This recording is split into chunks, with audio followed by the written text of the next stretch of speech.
الحمد لله رب العالمين والصلاة والسلام على سيد الأنبياء والمرسلين أما بعد أعوذ بالله من الشيطان الرجيم بسم الله الرحمن الرحيم قال الله تبارك وتعالى في شان حبيبه الكريم إن الله وملائكته يصلون على النبي يا أيها الذين آمنوا صلوا عليه وسلموا تسليما اللهم صل على سيدنا شفيعنا حبيبنا صلى الله على النبي الأمي وآله صلى الله تعالى عليه وسلم صلاة وسلاما عليك يا حبيبي يا قديمي يا محسني يا رسول الله صلى الله تعالى عليه وسلم حدثني محمد بن أبي بكر قال حدثنا عمر بن علي حدثنا وحدثني خلیفہ قال حدثنا عمر بن علی قال حدثنا ابو حازم عن سہل بن سعد الساعدی قال النبی صلی اللہ تعالی علیہ وسلم من توکل لی ما بین رجلیہ وما بین لحییہ توکلت بہ الجنہ۔ اللہ تبارک و تعالیٰ کا لاکھ لاکھ شکر و احسان ہے کہ رب کی دی ہوئی توفیق سے ہم اور آپ قرآن پاک کے بعد سب سے معتبر کتاب بخاری شریف کی درس میں حاضر ہیں۔ اللہ کریم آقا کریم علیہ السلام کی حدیثیں سننے سے زیادہ عمل کی توفیق عطا فرمائے۔ آج کے درس میں جو پہلی حدیث پاک ہے یہ کتاب المحاربین چل رہا ہے، اور اس پر جو حدیث پاک آج کے درس کی پہلی حدیث ہے، حدیث نمبر 6549 ہے۔ بہت پیاری حدیث پاک ہے۔ یہ حدیث پاک کوزے میں سمندر سمانے جیسی ہے۔ حدیث کیا ہے سنیے۔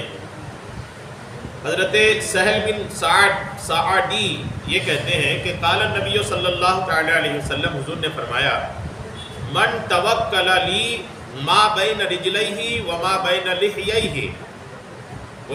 لحییہ توکلت بہ الجنہ۔ حضور فرماتے ہیں کہ جو کوئی مجھے دو قدموں کے بیچ کی چیز اور دو جبڑوں کے بیچ کی چیز کی ضمانت دے دے، میں اسے جنت کی ضمانت دے دیتا ہوں۔ کیا فرمایا آقا کریم علیہ السلام نے؟ فرمایا دو پیروں کے بیچ یعنی شرمگاہ اور دو جبڑوں کے بیچ یعنی زبان، یہ دو چیز کی ضمانت مجھے دے دو کہ یہ دو چیز کو اچھے سے رکھو گے، اس کا صحیح استعمال کرو گے، تو آقا فرماتے ہیں کہ میں تمہیں جنت کی بشارت، جنت کی ضمانت دیتا ہوں۔ بشارت بھی الگ چیز ہوتی ہے، ضمانت تو بہت پختہ ہوتا ہے۔ حضور فرماتے ہیں کہ میں اسے جنت کی ضمانت دیتا ہوں جو مجھے دو قدموں کے بیچ کی چیز کی اور دو جبڑوں کے بیچ کی چیز کی ضمانت دے دے کہ اس کو جائز استعمال کرنا ہے، ناجائز استعمال نہیں کرنا ہے۔ اگر اس کی ضمانت یعنی جائز استعمال کی ضمانت دے دیا کوئی تو حضور فرماتے ہیں میں اسے جنت کی ضمانت دے دیتا ہوں۔ غور کریں کہ یہ حدیث پاک واقعی میں کوزہ سمندر میں سما گیا نا۔ دو چیز آقا نے فرمایا، زبان اور شرمگاہ، اگر اس کو کسی نے شریعت کے مطابق ہی استعمال کر لیا، آقا فرماتے ہیں میں اسے جنت کی ضمانت دیتا ہوں کہ بالکل جنت اسی کی ہے۔ دونوں چیز الحمدللہ یہ تو ہے کہ اہمیت تو رکھی، آقا کریم علیہ السلام نے ارشاد فرما دیا، تو ان دونوں کی ضمانت یا ان دونوں کا صحیح استعمال، جائز استعمال، یہ تو ہر مسلمان کی ذمہ داری ہے۔ اس پر تفصیلات سن لیتے ہیں، چونکہ یہ دونوں چیز جو ہے نا، یہ معاشرہ، سماج، یہ کیا اس تعلق سے لاپرواہی ہے سب کو پتہ ہے۔ کچھ روایات، احادیث ان دونوں چیز کے تعلق سے میں یکے بعد دیگرے آپ کو عرض کر دیتا ہوں تاکہ بات بالکل واضح ہو جائے۔ پہلے چونکہ آقا کریم علیہ السلام نے شرمگاہ کے تعلق سے بات کی ہے، تو پہلے شرمگاہ کی روایات ہی لیتے ہیں کہ شرمگاہ کی حفاظت یہ کتنا ضروری ہے، اور شرمگاہ کا ناجائز استعمال اس کا کیا نقصانات ہیں، یہ توجہ سے سنیے۔ حضور نبی رحمت صلی اللہ تعالی علیہ وسلم نے ارشاد فرمایا عورتیں شیطان کا جال ہیں۔ آقا فرماتے ہیں عورتیں شیطان کا جال ہیں، اگر یہ شہوت نہ ہوتی تو عورتوں کا مردوں پر قبضہ نہ ہوتا۔ حضور فرماتے ہیں یہ شہوت نہیں ہوتی، یہ خواہش جو عورتوں سے پوری کی جاتی ہے، اگر یہ نہ ہوتی تو عورتوں کا مردوں پہ قبضہ نہ ہوتا۔ ایک تو یہ، اور اس حدیث پاک کا پہلا جملہ کیا فرمایا کہ عورتیں شیطان کا جال ہیں۔ شرمگاہ کی حفاظت کے لیے خود کو عورتوں سے محفوظ رکھنا، عورتوں سے دوری رکھنا، ناجائز تنہائی، یہ سب سے بچنا ضروری ہے نا۔ روایات دیکھیے، منقول ہے سیدنا موسیٰ کلیم اللہ صلی علیہ نبینا علیہ السلام ایک جگہ تشریف فرماتے، موسیٰ علیہ السلام ایک جگہ تشریف فرماتے کہ ابلیس آپ کے پاس آیا، شیطان آیا موسیٰ علیہ السلام کے پاس. شیطان کے سر پر ایک ٹوپی تھی جس میں کئی رنگ چمک رہے تھے. شیطان ٹوپی پہن کے آیا تھا اور کئی رنگ اس ٹوپی میں چمک رہے تھے. جب اس نے حضرت موسیٰ علیہ السلام کے قریب ہونے کا ارادہ کیا تو ٹوپی اتار کر رکھ دی. جب موسیٰ علیہ السلام کا قریب ہونا چاہے ابلیس تو ٹوپی اتار کر رکھ دیا. پھر موسیٰ علیہ السلام کے قریب آ کر آپ کو سلام کیا. سیدنا موسیٰ کلیم اللہ علیہ نبینا علیہ السلام نے پوچھا تم کون ہو؟ تو اس نے کہا میں ابلیس ہوں. حضرت موسیٰ نے فرمایا اللہ تجھے ہلاک کرے، کیوں آیا ہے؟ موسیٰ علیہ السلام نے بد دعا دی، رب تجھے تباہ کرے تو آیا کیوں ہے؟ اس نے کہا چونکہ اللہ کی بارگاہ میں آپ کو مقام و مرتبہ حاصل ہے اس لیے آپ کو سلام کرنے آیا ہوں. ابلیس نے کہا رب کے آپ کا چونکہ خوب مقام ہے، آپ کلیم اللہ ہیں، آپ رب سے کلام کرتے ہیں، تو میں نے سوچا آپ کو سلام کر رہا ہوں. موسیٰ علیہ السلام نے پوچھا میں نے جو کچھ تم پر دیکھا وہ کیا ہے؟ اس نے کہا یہ ٹوپی ہے جس کے ذریعے میں بنی آدم کے دلوں کو قابو کرتا ہوں. ابلیس نے کہا یہ جو ٹوپی میں نے اتار کے رکھا ہے نا یہ ٹوپی ہے، اس کے ذریعے میں آدم کی اولاد کے دلوں کو قابو کرتا ہوں. موسیٰ علیہ السلام نے پوچھا ابلیس سے ایسا کون سا عمل ہے کہ جب انسان اسے کرتا ہے تو تو اس پر غالب آ جاتا ہے؟ کون سا ایسا کام ہے کہ انسان کرے تو تو اس پر قابو پا لیتا ہے، انسان تیرے کنٹرول میں آ جاتا ہے، وہ کون سا عمل ہے؟ شیطان نے جواب دیا دیکھیے جب وہ خود پسندی میں مبتلا ہو جائے. شیطان نے کہا انسان جب خود پسندی میں یعنی اپنی پسند میری پسند اور جو مجھے اچھا لگے وہی اچھا، خود پسندی میں جب مبتلا ہو جائے، ایک پہلی چیز. اور دوسری چیز اپنے اعمال کو زیادہ سمجھنے لگے. اپنے اعمال کو جو نیکیاں کر رہا ہے، عبادات کر رہا ہے، روزے رکھ رہا ہے، نیکیاں کر رہے ہیں، اس کو جب زیادہ سمجھنے لگے میں تو بہت کر رہا ہوں. ایسا جب کوئی کرنے لگتا سمجھنے لگتا نا کہ میں بہت زیادہ کر رہا ہوں تو وہ شیطان کے قابو میں آ جاتا ہے. اور اپنے گناہوں کو بھول جائے. تیسری چیز ابلیس نے کیا کہا جب آدمی اپنے گناہوں کو بھول جاتا ہے تو میں اس پر قابو پا لیتا ہوں. پھر اس نے کہا کہ میں آپ کو 3 باتیں بتاتا ہوں. ابلیس نے موسیٰ علیہ السلام سے کہا میں آپ کو 3 باتیں بتاتا ہوں. نمبر 1 کسی ایسی عورت کے ساتھ تنہائی اختیار نہ کریں جو آپ کے لیے حلال نہ ہو. فرمایا کوئی ایسی عورت جو آپ کے لیے حلال نہیں ہے ان کے ساتھ اکیلا نہ رہیں، کہیں پر تنہائی نہ ہو. کیوں؟ فرماتے ہیں کہ حضرت موسیٰ علیہ السلام فرماتے ہیں کہ آگے ابلیس نے کہا کہ کیونکہ جو شخص بھی کسی اجنبی عورت کے ساتھ تنہا ہوتا ہے تو میرے چیلوں کے بجائے اس کے ساتھ میں خود ہوتا ہوں، حتیٰ کہ ان دونوں کو ایک دوسرے کے فتنے میں مبتلا کر دیتا ہوں اور دونوں گناہ میں پڑ جاتے ہیں. یعنی فرمایا موسیٰ علیہ السلام نے کہ ابلیس نے کہا کہ جب ایک اجنبی عورت ایک اجنبی مرد، اجنبی عورت کا مطلب وہ نہیں کہ جس کو آپ پہچانتے نہیں ہیں. اجنبی عورت مطلب وہ کہ جس کے ساتھ آدمی کا نکاح ہو سکتا ہے، جو نکاح حلال ہے، جس کے ساتھ محرم نہیں ہے، یعنی جس کے ساتھ نکاح حرام ہے وہ عورت اجنبی نہیں ہے. شریعت کی نظر میں وہ عورت اجنبی ہے جس کے ساتھ نکاح حلال ہے، چاہے وہ خالہ کی لڑکی ہو، ماموں کی لڑکی ہو، سالی ہو، بھابھی ہو. یہ ایسی عورتیں ہیں کہ جن کے ساتھ تنہائی جو ہے نا وہ زہر حلال سے کم نہیں ہے. تو ابلیس نے کیا کہا کہ جب یہ تنہائی میں ہوتے ہیں نا تو پھر میں کسی چیلا کو نہیں بھیجتا ہوں، میں خود جاتا ہوں اور خود کوشش کرتا ہوں کہ یہ تنہا ہے، تیسرا کوئی بندہ نہیں ہے، تو یہ دونوں گناہ میں پڑ جائیں. اور پھر جب تک گناہ میں نہ ڈال دینا تب تک ابلیس کہتا میں کوشش میں لگا رہتا ہوں. حالات سب کے سامنے، اس پر مجھے کمنٹس کرنے کی تبصرہ کی حاجت نہیں ہے، آپ سمجھ سکتے ہیں کہ حالات کیسے ہیں. شیطان کیا کرتا ہے دیکھیے. اور دوسری چیز کیا کہا کہ جب بھی اللہ عز و جل سے عہد کریں اسے پورا کریں، دوسری بات سکھایا. اور تیسری بات کہا کہ جب بھی صدقہ کرنے کے لیے مال نکالیں تو اسے خرچ کر دیں، کیونکہ جب کوئی شخص صدقہ کا مال الگ کر کے رکھتا ہے اور اسے خرچ نہیں کرتا تو وہاں بھی اس کے ہاتھ میں خود ہوتا ہوں، میرے کارندے نہیں ہوتے، حتیٰ کہ اس کے خرچ کرنے کی راہ میں رکاوٹ بن جاتا ہوں. پھر شیطان یہ کہتا ہوا واپس ہو گیا کہ ہائے افسوس، موسیٰ کو وہ باتیں معلوم ہو گئی جو بنی آدم کو چوکنا کر دیں گی. یہ 3 چیزیں، صدقہ کے لیے مال نکالیں الگ کر دی ہیں تو جلدی کر دیں، ورنہ شیطان روک کے رکھے گا کہ یہ خرچ نہ کر پائے، ہے نا. اور دوسری چیز اس نے کیا بتایا کہ جب بھی اللہ سے کوئی وعدہ کرے تو پورا کریں. اللہ سے بھی وعدہ کرتا ہے آدمی, کرتا ہے نا, جب پریشان رہتا ہے تو دعا کرتا ہے مولا تو یہ کرم فرما دینا تو میں نماز پڑھنے لگ جاؤں گا. وہ کام ہو جاتا ہے, ایک دو دن نماز پڑھتا ہے پھر آدمی بھول جاتا ہے. آدمی رب سے وعدہ کرتا ہے کئی بار جب پریشان حال رہتا ہے, جیسے بیمار ہے تو دعا کرتا ہے مولا ٹھیک کر دے تو یہ کروں گا وہ کروں گا نیک بن جاؤں گا, جو بھی اللہ کریم سے وعدہ کرتا ہے. شیطان کہتا ہے کہ اگر وعدہ کیے تو وعدہ پورا کریں. اور پہلی چیز جو چوکنا کرنے والی, دھیان دینے والی ہے, شیطان نے کہا کہ دو اجنبی مرد و عورت جب تنہا ہوتا ہے تو تیسرا میں ہوتا ہوں اور دونوں کو گناہ میں پڑنے کی کوشش کرتا رہتا ہوں یہاں تک کہ وہ فتنہ میں مبتلا ہو ہی جاتے ہیں. اس لیے بہت زیادہ چوکنا رہنے کی حاجت ہے. حضرت سیدنا سعید ابن مسیب یہ بہت بڑے تابعی بزرگ ہیں. 50 سال تک انہوں نے عشاء کے وضو سے فجر کی نماز پڑھا تھا. 50 سال تک. سرکار غوث پاک تو 40 سال عشاء کے وضو سے فجر پڑھے تھے نا. سعید ابن مسیب تابعی بزرگ ہیں, غوث پاک سے بھی بڑے بزرگ ہیں. 50 سال تک عشاء کے وضو سے فجر کی نماز پڑھے تھے. یہ فرماتے ہیں, دیکھیں اتنی بڑی شخصیت ہے تو بات کتنی وزندار ہے, سنیے. یہ فرماتے ہیں کہ اللہ نے جتنے بھی انبیاء کرام بھیجے ان کے بارے میں ابلیس کو یہی امید رہی کہ وہ عورتوں کے ذریعے ان کو ہلاک کر دے گا. یعنی نبیوں تک کے بارے میں شیطان کو یہ امید رہی کہ اگر میں نبی کو بھی بہکاؤں نا تو عورتوں کے ذریعے بہکا سکتا ہوں, جبکہ کبھی کامیاب نہیں ہوا. یہ انبیاء کرام تو گناہوں سے پاک اور معصوم ہوتے ہیں, لیکن شیطان کو امید نبیوں کو بھی بہکانے کے تعلق سے یہ رہا کہ میں عورت کے ذریعے بہکا سکتا ہوں. یعنی آدمی کہیں پر تنہا ہوتا ہے نا تو اپنے آپ پر بھروسہ رکھتا ہے کہ میرا نفس میرا سے گناہ تھوڑی ہوگا. نبیوں کو تک بہکانے کی امید شیطان رکھتا ہے عورتوں کے ذریعے سے. تو پھر ایک عام انسان تو کس قابل ہے, وہ تو گناہ کرنے کا موقع ملے تو چوکتا کہاں ہے.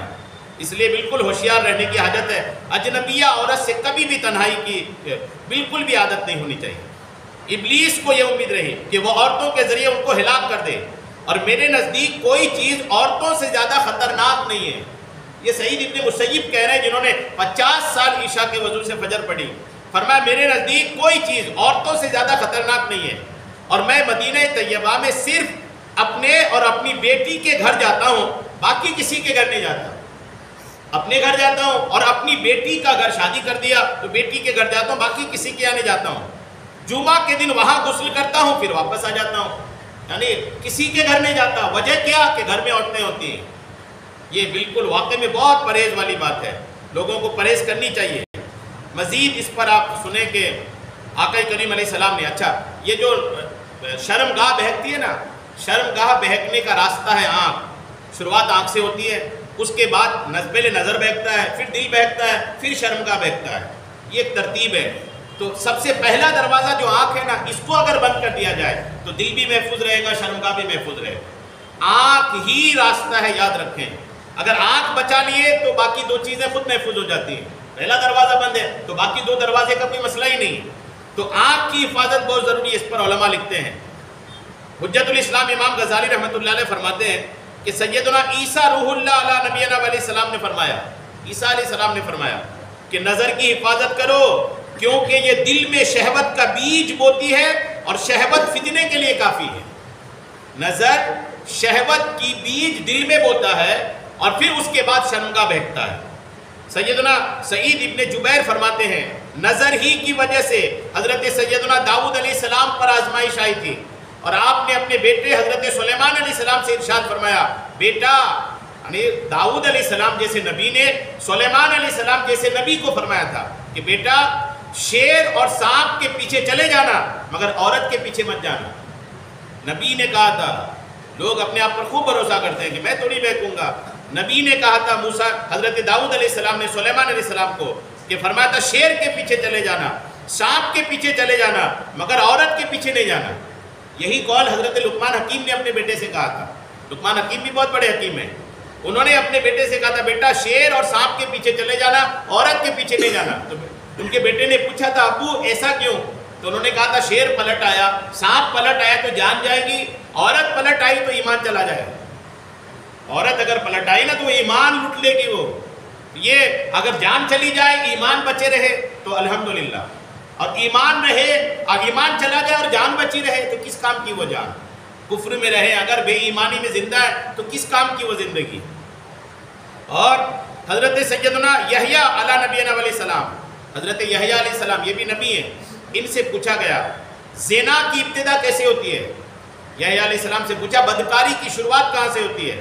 تو آپ نے فرمایا دیکھنے اور خواہش کرنے سے، دیکھنے سے بدکاری کی شروعات ہوتی ہے۔ سیدنا فضیل بن ایاض فرماتے ہیں شیطان کہتا ہے، فضیل بن ایاض بھی بہت بڑے بزرگ ہیں، یہ کہتے ہیں کہ شیطان کہتا ہے نظر میرا پرانا تیر اور کمان ہے جو خطا نہیں ہوتا، نظر میرا تیر کمان ہے، ایسا تیر کمان ہے جو کبھی خطا نہیں کرتا، اپنی منزل کو پاتا ہے۔ یعنی نظر جو ہے یہ شیطان کا ہتھیار ہے، اس لیے نظر کا استعمال بالکل جائز طریقے پہ ہی کرنی چاہیے۔ نظر ابلیس کے زہر میں بجھے ہوئے تیروں میں سے ایک تیر ہے، بس جو شخص اللہ کے خوف سے اسے ترک کر دے تو اللہ تعالیٰ اسے ایسا ایمان عطا کرے گا جس کی مٹھاس وہ اپنے دل میں پائے۔ آپ نے کبھی ایمان کی مٹھاس کو محسوس کیا ہے؟ ایمان کی مٹھاس محسوس ہوتی ہے نظر کی حفاظت سے۔ اگر نظر کی حفاظت ہے، ناجائز چیز نظر سے نہیں دیکھ رہے ہیں تو ایمان کی لذت محسوس ہوتی ہے۔ اور یہی ایک اور قول ہے کہ اب مردوں کے لیے عورت کے فتنے سے زیادہ نقصان دہ فتنہ اور کوئی نہیں ہے، اور فرماتے ہیں دنیا اور عورتوں کے فتنے سے بچو کیونکہ بنی اسرائیل میں سب سے پہلا فتنہ عورتوں کی وجہ سے ہوا تھا، اور ہر ابن آدم کے لیے زنا سے حصہ ہے۔ کہتے ہیں کہ آنکھیں زنا کرتی ہیں، ان کا زنا دیکھنا ہے، ہاتھ زنا کرتے ہیں، ان کا زنا پکڑنا یعنی چھونا ہے، پاؤں بھی زنا کرتے ہیں، ان کا پاؤں کا زنا کے لیے چلنا ہے، منہ بھی زنا کرتا ہے، اس کا زنا بوسہ لینا ہے، دل ارادہ اور تمنا کرتا ہے، اور شرمگاہ اس کی تصدیق یا تکذیب کرتی ہے۔ یہ ساری باتیں ہماری اصلاح اللہ کرم فرمائے۔ حضرت سیدتنا ام سلمہ رضی اللہ تعالیٰ عنہ فرماتی ہیں کہ حضرت سیدنا عبداللہ ابن مکتوم رضی اللہ تعالیٰ عنہ جو کہ نابینا تھے، عبداللہ ابن مکتوم صحابی رسول ہے، نابینا ہے، انہوں نے بارگاہ رسالت میں حاضری کی اجازت چاہی، نابینا صحابی ہیں اور حضور کے پاس آنے کی اجازت مانگا، یا رسول اللہ اندر آ جاؤں۔ جب وہ اجازت چاہنا، حضرت میمونہ رضی اللہ تعالیٰ عنہ حضور علیہ السلام کی ازواج مطہرات میں سے، حضور کی بیویوں میں سے ہیں میمونہ، یہ اس وقت حضور کے پاس بیٹھی تھی، تو آقا کریم علیہ السلام نے ارشاد فرمایا کہ تم پردہ کر لو۔ حضرت میمونہ بھی تھی اور ایک اور ازواج مطہرات میں سے تھی، دونوں سے آقا نے فرمایا تم دونوں پردہ کر لو، عبداللہ ابن مکتوم آ رہا ہے۔ تو اب یہ جب آقا نے فرمایا نا تو وہ ازواج مطہرات نے عرض کیا یا رسول اللہ وہ تو نابینا ہے، جو آ رہا ہے وہ تو نابینا ہے، نابینا مطلب آنکھوں سے دیکھ ہی نہیں پاتے، جب وہ نابینا ہے تو ہمیں پردے میں جانے کو کیوں کہا جا رہا ہے؟ ہم نے عرض کی یا رسول اللہ وہ تو نابینا ہے، وہ تو ہمیں نہیں دیکھ سکتے۔ تو آقا کا جواب سنیے، آقا ارشاد فرماتے ہیں وہ تو تمہیں نہیں دیکھ سکتے، کیا تم دونوں بھی انہیں نہیں دیکھ سکتی؟ کمال کا آقا کا احتیاط دیکھیے، جبکہ وہ ازواج مطہرات تھی، کائنات کی پاک باز خاتونوں کی سردار تھی، ازواج مطہرات وہ پاک باز خاتون کے پاک بازی بھی ان پر فخر کرے، الحمدللہ ان کی طہارت، تقوی، پاکیزگی، الحمدللہ دنیا ناز کرے ان کی طہارت پر، ان کی پاکی پر۔ لیکن آقا کریم علیہ السلام کا پیغام قیامت تک کے مسلمانوں کے لیے کہ فرمایا کہ اگرچہ وہ تمہیں نہیں دیکھ پائے گا، وہ نابینا ہے، تم تو اسے دیکھ پاؤ گی۔ ازواج مطہرات اپنی بیویوں کو پردہ کرنے کا حکم دیا۔ اور آج کل ہماری قوم کے لڑکے جو شادی کر رہے ہیں نا، یہ شادی کرنے کے بعد پہلا کام کرتے ہیں اپنی بیوی کی فوٹو فیس بک اور سوشل میڈیا میں ڈالتے ہیں، اور ایسے بے حیا قسم کے دوست ہوتے ہیں، جب وہ ان کی دوست کی شادی کے بعد آپ ایک عجیب غریب چیز آ گئی، فوٹو شوٹنگ۔ شادی تو بنا فوٹو شوٹنگ کے ہو ہی نہیں رہی، اب تو اور ایک گندی چیز آ گئی، سماج کے لوگ پتہ نہیں کہاں سو رہے ہیں، شادی سے پہلے لڑکیاں جا کر کے وہ فوٹو شوٹنگ کرا رہی ہیں، پری ویڈنگ ہو رہی ہے، یعنی وہ فوٹو شوٹنگ ہوگی، جا کر کے فوٹو شوٹ کر کے لائیں گے، وہ شادی کے دن اسکرین لگے گی اور دنیا دیکھے گی دیکھو یہ ہماری بیٹی ہے، یہ ہماری بیوی ہے، اب اس کو جی بھر کر کے دے۔ مردوں کی غیرت کے جنازے نکل گئے۔ باپ کو پتا ہے، بڑے بھائی کو پتا ہے کہ میری بہن کی ابھی شادی نہیں ہوئی ہے، ابھی بات چیت ہوئی ہے، کارڈ چھپا ہے، بارات آ کے واپس چلی جاتی ہے۔ کیا شادیاں کینسل نہیں ہوتی؟ تاریخ گواہ ہے کہ بارات آ کر واپس چلی گئی، نکاح نہیں ہو پایا، تو ابھی صرف شادی پکی ہوئی ہے، لڑکیاں جانے لگی ہیں لڑکے کے ساتھ فوٹو شوٹ کرانے کے لیے۔ وہ تو اللہ کرم فرمائے، اس کو ابھی بڑھا نہیں زیادہ، لیکن قوم کو چاہیے کہ ابھی اس کو روک دے۔ لیکن ایک برائی تو پھیلی گئی ہے کہ وہ شادی کے بعد ابھی نکاح ہوا، نکاح کے بعد اب ایک وقت ہوتا ہے فوٹو شوٹنگ کا، اب وہ بے حیا قسم کے دوست بھی ہوتے ہیں، اپنے دوست کی بیوی کی فوٹو لیتے ہیں دوست کے ساتھ، اور پھر فوٹو لیا نہیں کہ سوشل میڈیا میں ڈل جاتا ہے۔ شادی کسی کی ہو رہی تو سب کو پتہ چلتا ہے کہ یہ اس کی بیوی ہے، اور وہ تو ڈالتا ہے، وہ دولہا اس وقت بزی رہتا ہے، اور پھر دوسرے دن دولہا بھی ڈالتا ہے، یہ دیکھو زمانے والوں یہ میری بیوی ہے۔ کمال ہو گیا، ہماری بیوی دنیا دیکھے یہ کیسا آدمی برداشت کر لیتا ہے۔ پہلے کے مسلمان جنگ ہو جاتی تھی صرف اس بات پر کہ کوئی اگر کسی مسلمان عورت کو دیکھ لیا تو کئی جنگ ہو گئی اس وجہ سے کہ کوئی کیسے ہمت کر سکتا ہے مسلمان کی عورت کو دیکھنے کا، جنگیں ہو گئی۔ اب پہلے تو جنگیں ہو گئی، اب خود دکھاتے ہیں، کون سا پردے پہ فوٹو ہوتے ہیں، بے حیا قسم کی تصویر ہوتی ہیں، شادی میں کون سا حیا والی کے کپڑے پہنائے جاتے ہیں دلہن کو، بے حیا قسم کے کپڑے ہوتے ہیں، اور اس کے ساتھ کی تصویریں سوشل میڈیا میں ڈالی جاتی ہیں۔ اللہ کرم فرمائے، آپ سب جو ہمیں سن رہے ہیں اس کو بالکل پختہ گرہ باندھ لیں کہ عورتوں کی فوٹو سوشل میڈیا میں نہ ڈالیں۔ سوشل میڈیا میں عورتیں ڈلنے کے لیے نہیں ہے، عورتوں کے حفاظت، ان کی ذمہ داری، ان کی حیا، ان کی تمام چیزوں کی حفاظت ایک مرد کی ذمہ داری ہے۔ شروع تو پہلے کیا ہوگا، جیسے لڑکا ڈالا، آج تو لڑکا ڈالا، کل آپ کی بیوی ڈالے گی، اس کو پتہ ہے کہ میرے شوہر کو اس سے کوئی دقت ہی نہیں ہے میری فوٹو سوشل میڈیا میں آئے، اور کل وہ فوٹو ڈالے گی، پرسوں انسٹاگرام پہ ناچتے ہوئے ریل بنائے گی، اور پرسوں نرسوں کچھ اور کرے گی، پھر وہ مرد دیکھتا رہے گا بیچارہ، کیا کرے گا؟ شروعات تو مرد نے کرا ہے نا۔ پہلے دن جو شادی ہوئی نا اسی دن سے ایک بند باندھ ہے کہ نہیں، اگر ایک تو فوٹو شوٹ ہونی ہی نہیں چاہیے ویسی، اور ہو بھی رہی ہے تو ایسا سیکریٹ ہو کہ کوئی ایسا نہ ہو کہ کوئی تیسرا بندہ آئے اور لے کر کے اس کو سوشل میڈیا میں ڈالے، اس کے لیے نہیں ہے۔ آپ سنیں روایات دیکھیں، آقا کریم علیہ السلام نے اپنی بیوی کو فرمایا، نابینا مرد آ رہے ہیں پھر بھی فرمایا کہ تم لوگ پردے میں چلے جاؤ۔ آقا کا طریقہ تو یہ ہے، اور یہ عاشق رسول کہلانے والے جلوس میں تو ایسا نعرہ لگاتے ہیں کہ سب سے بڑا عاشق یہی ہے، اور عمل دیکھو تو ایسا کہ عشق کی ہوا بھی نہیں لگی ان کو۔ سرکار سے اگر عشق ہو تو پھر کوئی ایسا بھی کام کرے گا؟ آقا اپنی بیویوں کو نابینا سے بچا رہے ہیں، اور ہم اپنی بیویوں کو دکھانے کے لیے بالکل شو پیس بنا کر کے ڈالتے ہیں اور بولے ہم عاشق رسول ہیں۔ ایسی جھوٹ بھی دنیا میں بولنے کے قابل نہیں۔ اللہ کرم فرمائے، عورتوں کی حفاظت، ان کی حیا کا خیال رکھنا یہ ہر مسلمان کی ذمہ داری ہے۔ اللہ کرم فرمائے، یہی وجہ ہے کہ سلف صالحین نکاح کرنے میں جلدی کرتے اور اپنی بیٹیوں کی شادی بھی جلدی کر دیتے۔ سیدنا سعید ابن مسیب رحمۃ اللہ علیہ فرماتے ہیں، یہ سعید مسیب وہی صحابی ہے، وہی تابعی بزرگ ہیں جنہوں نے 50 سال تک عشاء کی وضو سے فجر کی نماز پڑھا۔ یہ کہتے ہیں ابلیس کسی سے مایوس نہیں ہوتا، اور وہ عورتوں کے ذریعے سے انسان کے پاس آتا ہے۔ ابلیس انسان کے پاس، مرد کے پاس آنے کا اس کا راستہ عورت ہے۔ ایک مرتبہ ارشاد فرمایا، مجھے عورتوں سے زیادہ کسی چیز کا خوف نہیں ہے۔ سعید ابن مسیب کہہ رہے ہیں جنہوں نے 50 سال عشاء کے وضو سے فجر پڑھی، اور یہ بات آپ نے اس وقت ارشاد فرمائی جبکہ آپ کی عمر 84 سال تھی، 84 سال کے ہیں، 84 سال کے ہیں، اور فرماتے مجھے سب سے زیادہ ڈر عورتوں سے ہے کہ اس کے ذریعے شیطان مجھ تک پہنچ جائے گا۔ 84 سال کے ہیں، اور آپ ایک آنکھ سے نابینا ہو چکے تھے اور دوسری آنکھ بھی کمزور ہو چکی تھی۔ 84 سال کے ہیں، ایک آنکھ نابینا ہو چکے ہیں، ایک آنکھ کمزور ہو چکی ہے، پھر بھی کہہ رہے ہیں مجھے سب سے زیادہ ڈر جو ہے وہ عورتوں سے ہے۔ خیال رکھنا چاہیے سب چیزوں کا، یہ گھر کے مردوں کی ذمہ داری ہے۔ شادیوں میں خیال رکھے کہ کیا ہو رہا ہے کیا نہیں ہو رہا ہے۔ اب اتنا کچھ ہونے کے بعد بھی ابھی تک وہ جو مہندی کا رسم ہے وہ بند نہیں ہوا ہے، ٹھیک سے بند نہیں ہوا ہے۔ لوگ مرد جو ہے نا وہ ایکٹیو نہیں ہو پا رہے، آگے نہیں ہو پا رہے، اصل میں چلتی نہیں ہے، شروع سے چلایا نہیں نا، عورتوں پہ کمانڈ نہیں رہا مردوں کا، تب جا کے یہ خرابیاں ہو رہی۔ ایسا کمانڈ پہلے ہوتا تھا نا، پہلے کے مرد ہی ٹھیک تھے، زبردست کمانڈ ہوتا تھا، مجال ہے کہ عورت کچھ مرد کے رائے کے بنا کچھ کرتے۔ جب سے یہ عورتوں سے رائے لینے لگ گئے نا تب سے معاملہ ایسا بگڑ گیا ہے۔ اب تو ہر بات عورتوں سے پوچھے ہوتا ہی نہیں، کوئی بڑا بھی فیصلہ ہے نا تو بولتے میں پوچھ کے آتا ہوں گھر سے۔ اللہ کریم نے حاکم بنایا، الرجال قوامون علی النساء، حضور نے فرمایا کہ اور مردوں کو عورتوں پر حاکم بنایا گیا، تو حاکم اپنا فیصلہ خود لے گا۔ جب سے یہ فیصلہ شیئرنگ ہونے لگا ہے نا تب سے یہ عجیب و غریب حالات ہونے لگے، کمانڈ ہی نہیں رہا۔ ہمارے سامنے ہماری بہن، ہمارے کزنس وغیرہ ایک غیر مرد کو نہالی کے نام پر، مہندی کے نام پر مٹھائی کھلاتے ہیں، اور وہ بیچارے وہ سب کھڑے ہو کے دیکھتے ہیں، ہنستے مسکراتے ہیں۔ عجیب قسم کی بے حیائی ہے۔ رب کرم فرمائے ان چیزوں کو جہاں بھی آپ کو لگے شریعت کے خلاف ہے ڈٹ جائیے وہاں کہ نہیں یہ نہیں ہوگا۔ بالکل اپنی شادیوں میں توجہ رکھیں ان چیزوں پر کہ جو غلط ہے وہ نہیں ہوگا۔ عورت ناراض ہوگی، ناراض ہو جائے، بیٹھی رہو لیکن شریعت کے خلاف نہیں ہوگا۔ یہ بالکل ایک مضبوط ذہن بنا لیجیے، ورنہ پھر قیامت سب کے سامنے ہے، مرنا سب کو ہے۔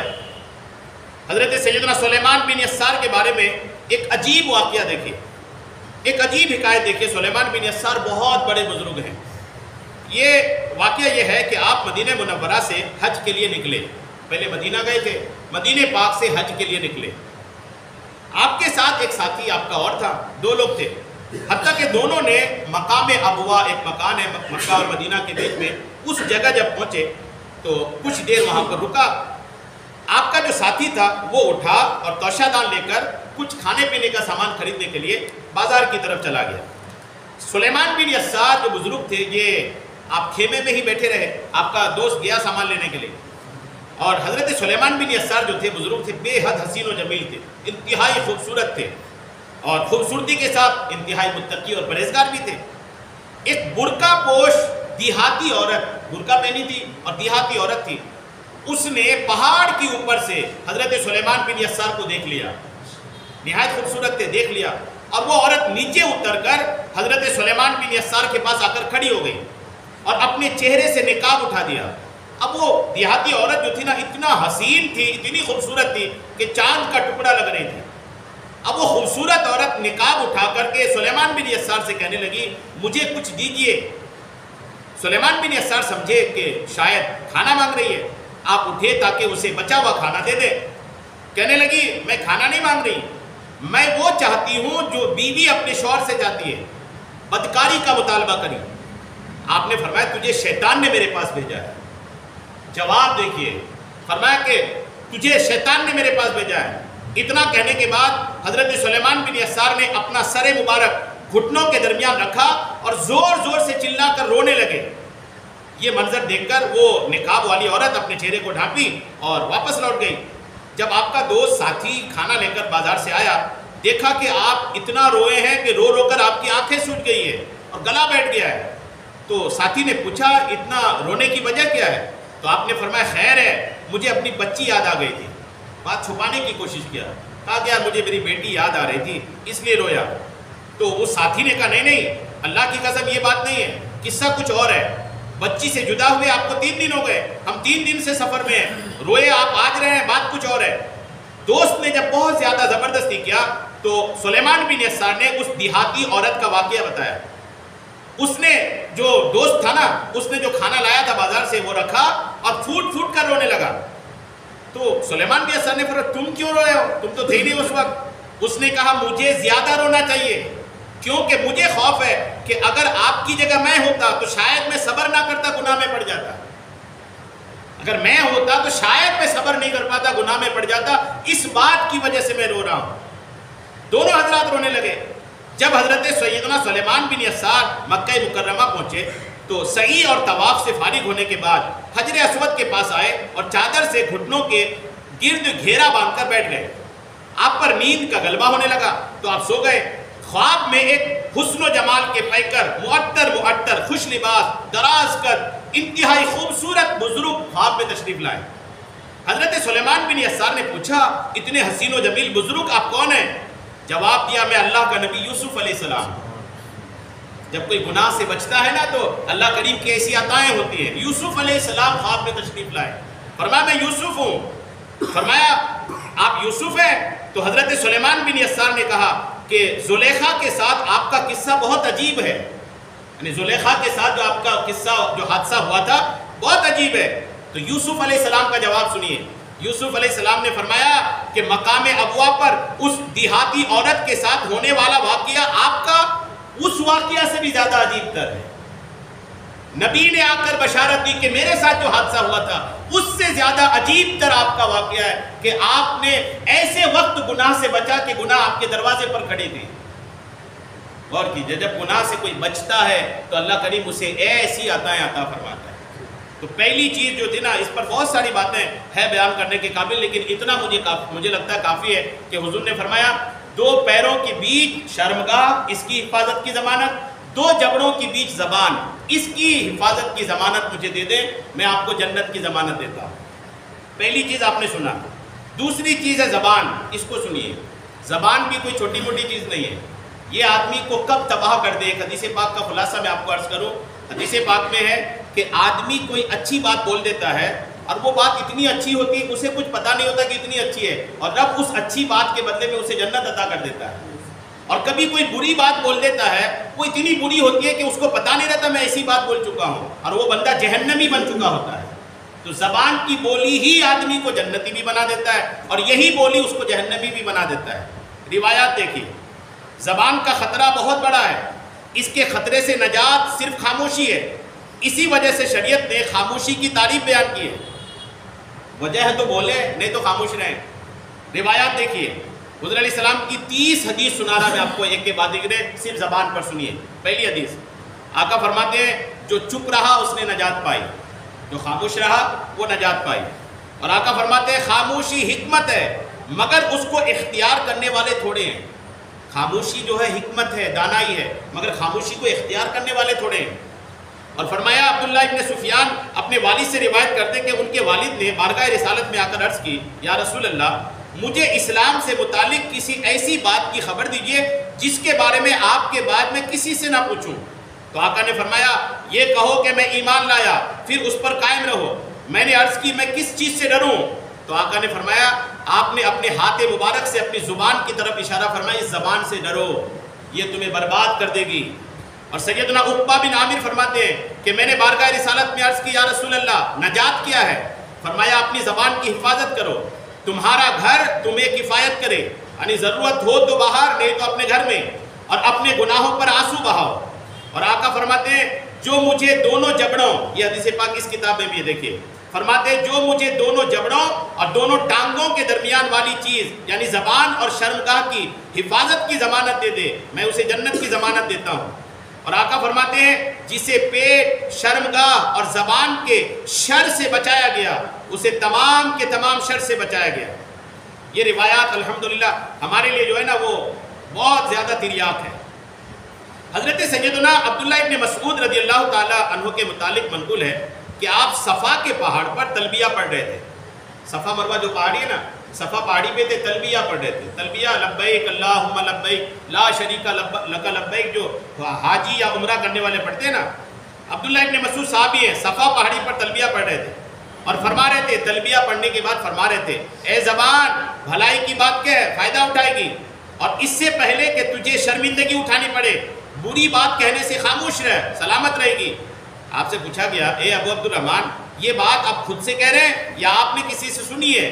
ارشاد فرمایا میں نے آقا کریم کو فرماتے ہوئے سنا کہ آدم کی اولاد کی اکثر خطائیں ان کی زبان سے ہوتی ہیں، اکثر غلطیاں انسان سے زبان سے ہوتی ہیں، اور جو شخص مسلمانوں کی عزتوں کے متعلق گفتگو کرنے سے اپنی زبان کو روک لے اللہ اس کی پردہ پوشی فرمائے گا، اور جو اپنے غصے کو قابو میں رکھے اللہ اسے عذاب سے بچائے گا، اور جو اللہ کی بارگاہ میں عذر پیش کرے اللہ اس کے عذر کو قبول بھی فرمائے گا۔ زبان کی حفاظت، اللہ کرم فرمائے کہ اس زبان کی حفاظت ہمارے سمجھ میں آ جائے، اور اس زبان کے معاملے میں جو ہے نا آپ مزید کچھ سن لیتے ہیں۔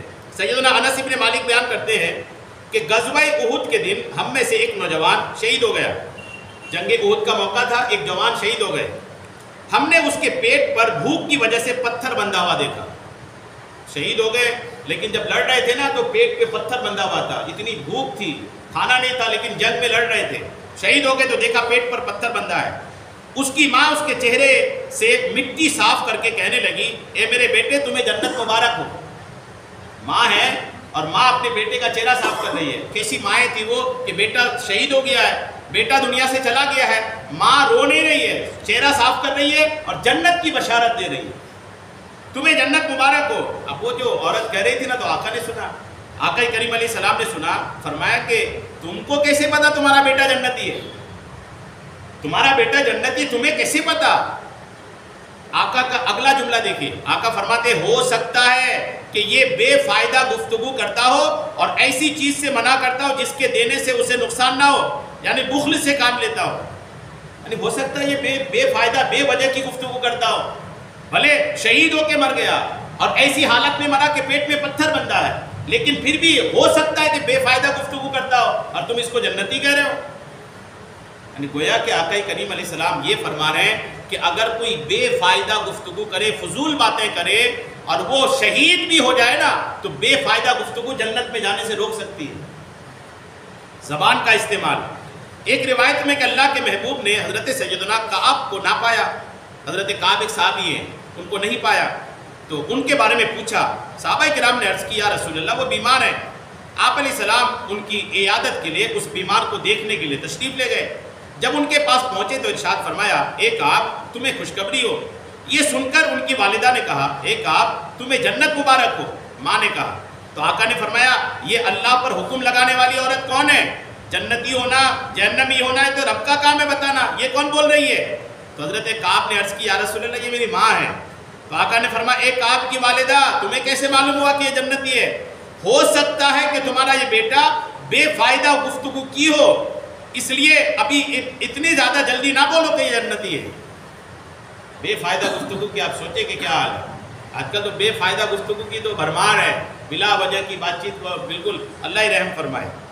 حضرت سیدنا محمد بن کعب بیان کرتے ہیں کہ سرکار دو عالم نور مجسم صلی اللہ تعالی علیہ وسلم نے ایک مرتبہ ایک دروازے کی طرف اشارہ کر کے ارشاد فرمایا جو سب سے پہلے اس دروازے سے داخل ہوگا وہ جنتی ہے. ایک دروازہ بتایا, فرمایا جو پہلے آئے گا نا وہ جنتی ہے. عبداللہ ابن سلام سب سے پہلے اس دروازے سے داخل ہوئے. عبداللہ ابن سلام یہ پہلے یہودیوں کے بہت بڑے عالم تھے, پھر بعد میں مسلمان ہو کر صحابی بن گئے, تو یہ پہلے آئے. یہ دیکھ کر کچھ صحابہ کرام ان کے پاس گئے اور کچھ آقا کریم علیہ السلام سے ان کے متعلق فرمایا تھا کہ اس کی خبر دی اور ان سے کہا کہ آپ ہمیں اپنے اندر ایسے مضبوط عمل کے بارے میں بتائیے جس کے سبب آپ کو جنت میں جانے کی امید ہے.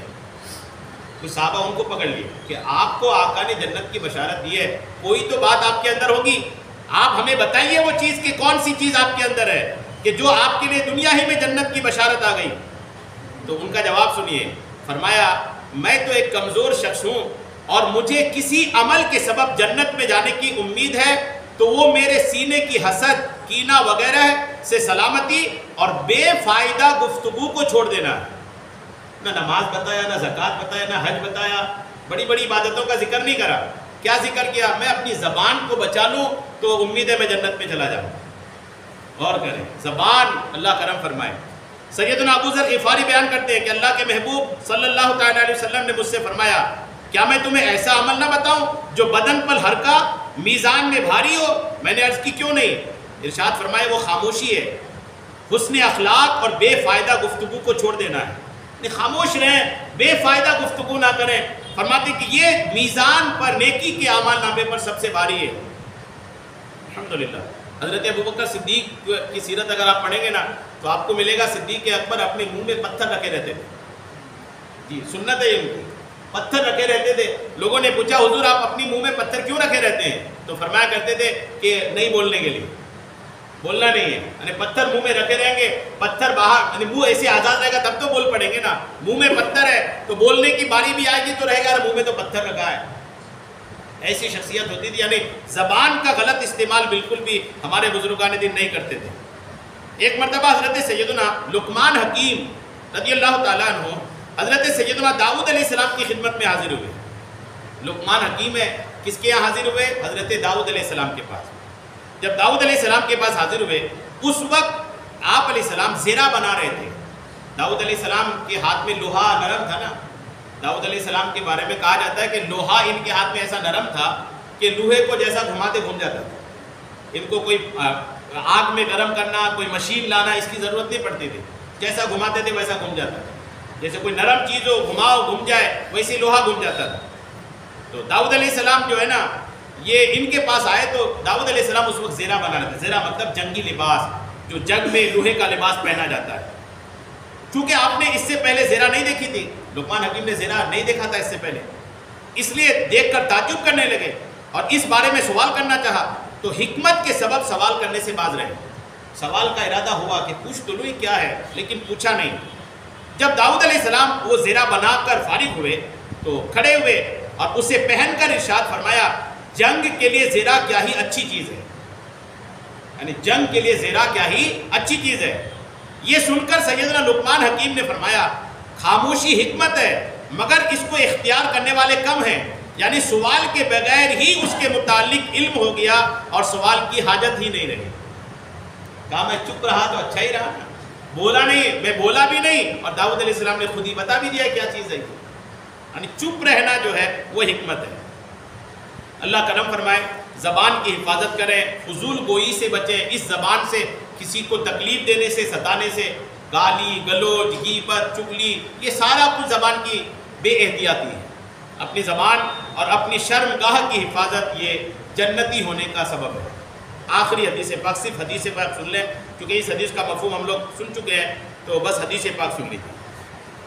یہ حدیث پاک حضرت قتادہ سے روایت ہے، وہ کہتے ہیں کہ ہم کو خبر دیا انس نے، قال لَأُحَدِّثَنَّكُمْ حَدِيثًا لَا يُحَدِّثُكُمُوهُ۔ انس کہتے ہیں کہ میں وہ حدیث بیان کر رہا ہوں کہ یہ حدیث میں نے اب تک کسی کو بیان نہیں کیا ہے۔ سمعت من النبی علیہ السلام یقول، میں نے حضور کو فرماتے ہوئے سنا، لا تقوم الساعة وإما قال من اشراط الساعة ان يرفع العلم۔ حضور فرماتے ہیں، حضرت انس کہتے ہیں کہ میں نے آقا کو فرماتے ہوئے سنا کہ تب تک قیامت نہیں آئے گی جب تک کہ علم نہ اٹھا لیا جائے۔ قیامت سے پہلے علم اٹھا لیا جائے گا۔ صحابہ نے حضور سے پوچھا تھا، یا رسول اللہ کیا مطلب؟ علم اٹھا لیا جانے کا مطلب کیا سینے سے علم چھین لیا جائے گا؟ تو حضور نے فرمایا نہیں، علماء دنیا سے رخصت ہو جائیں گے، یعنی جو علماء دنیا سے ختم ہو جائیں گے۔ دنیا سے سب سے پہلی چیز جو غائب ہوگی مسلمانوں میں وہ علماء، عالم ایک نہیں ہوگا زمین پر۔ جب علماء چلے جائیں گے صرف عام مسلمان رہیں گے۔ پھر کہا جاتا ہے کہ جہالت بڑھے گی، لوگ ان پڑھوں سے سوال کریں گے، ان پڑھ جواب دیں گے، اور جہالت پھیلے گی پھر خوب طرح سے۔ تو پہلی چیز قیامت کی علامت میں سے علماء اٹھا لے جائیں گے۔ یظہر الجہل، جہالت بڑھ جائے گی، اور تشرب الخمر، شراب خوب پی جائے گی، ویظہر الزنا، زنا خوب ظاہر ہو جائے گا، ویقل الرجال، آدمی کم ہو جائیں گے، ویکثر النساء، عورتیں زیادہ ہو جائیں گی، حتی یکون ل50 امراۃ القیم الواحد، یہاں تک کہ 50 عورتیں ایک مرد کی نگرانی میں ہوں گی۔ یعنی 50 عورتوں سے نکاح نہیں کرے گا، 50 عورتیں نگرانی میں ہوں گی، خرچ میں، تربیت میں، یعنی 50 عورتوں کا خرچ ایک مرد اٹھائے گا۔ ایک مرد کے ماتحت 50 عورتیں ہوں گی، اب وہ بیٹی ہو، بہنیں ہو، پھپھی ہو، بیویاں ہو، یعنی سب ملا کر 50 طرح کی عورتیں ایک مرد کے ماتحت ہوں گی۔ اتنی عورتوں کی کثرت ہوگی قیامت سے پہلے۔ تو یہ قیامت کی علامتیں ہیں۔ اس میں سے کچھ تو شراب کی کثرت، زنا کی کثرت، یہ تو سب کے سامنے ہو چکا ہے۔ علماء ابھی دنیا میں ہیں، عورتوں کی بھی اتنی کثرت ابھی نہیں ہوئی ہے۔ تو قیامت کی کچھ علامتیں تو ظاہر ہیں اور کچھ علامتیں ابھی ہونی باقی ہیں۔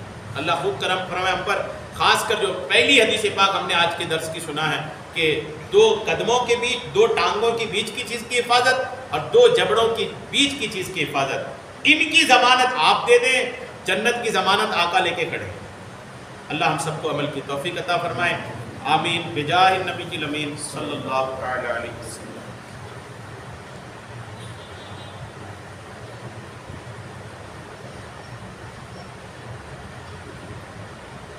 قال اللہ تبارک و تعالی فی شان حبیبہ الکریم، ان اللہ وملائکتہ یصلون علی النبی یا ایہا الذین آمنوا صلوا علیہ وسلموا تسلیما۔